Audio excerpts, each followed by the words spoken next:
Si vous voulez savoir comment entretenir une plante d'encens, installez-vous confortablement et accompagnez-nous dans cette vidéo de projet écolo où vous trouverez un guide complet de son entretien. Allez, c'est parti!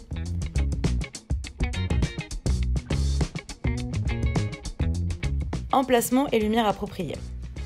Quand il s'agit de savoir s'il est préférable de mettre la plante d'encens à l'intérieur ou à l'extérieur, cela dépend entièrement du type de climat dans lequel vous vivez. Comme toutes les plantes d'origine tropicale, elles supportent bien les températures douces, mais elles ne supportent pas l'excès de chaleur ou de froid.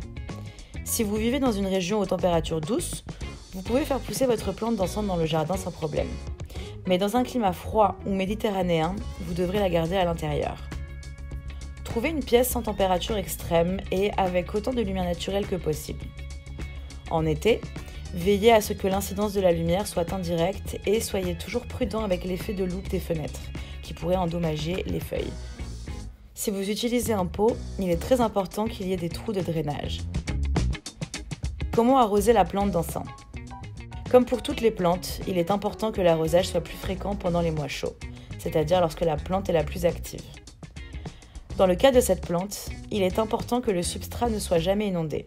Il est donc préférable que les arrosages soient plus fréquents et moins abondants. Vous pouvez vérifier l'état du substrat en y plantant un cure-dent ou un doigt et en vérifiant si la terre adhère.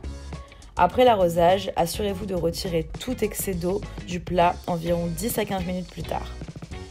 Essayez d'arroser lorsque la couche supérieure du substrat est sèche, c'est-à-dire lorsqu'il n'y a pas de saleté collée sur le bâton ou le doigt avec lequel vous avez vérifié l'état. Avant de continuer, nous allons vous mettre à l'épreuve. De quel pays vient la plante d'encens ? Réponse A. Inde. Réponse B. Turquie. Réponse C. Indonésie. Réfléchissez bien, car nous vous dévoilons la réponse à la fin de cette vidéo. Substrat recommandé. Comme nous l'avons déjà mentionné, cette plante ne tolère pas l'engorgement, ce qui peut facilement faire pourrir ses racines. La plante d'encens n'est pas particulièrement exigeante sur les nutriments du sol. Le plus important est donc d'améliorer la capacité de drainage et la légèreté de son sol. Mélangez à parts égales de la tourbe, de la fibre de coco et des moulages de verre et ajoutez-y une bonne poignée de vermiculite et de perlite. Ce mélange donne naissance à un substrat très riche en nutriments que la plante appréciera, même si elle n'en a pas besoin en grande quantité. Et surtout, il est très léger et offre des propriétés idéales de rétention d'eau suffisante et de drainage des excès. Engrais idéal. Il est préférable d'utiliser des engrais organiques pendant les mois de printemps et d'été. Le lombricompost est l'une des meilleures options pour sa charge de micro-organismes bénéfiques. Mais le compost ou le guano sont également d'excellentes options. Taille et reproduction de la plante à encens.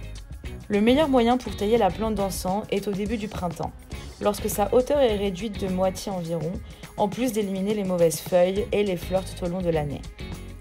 De plus, vous pouvez profiter de la taille pour faire des boutures, ce qui est le meilleur moyen de la multiplier. Les boutures prélevées au printemps ont de bonnes chances de bien s'enraciner, surtout si vous utilisez le mélange de substrat que nous vous avons donné auparavant.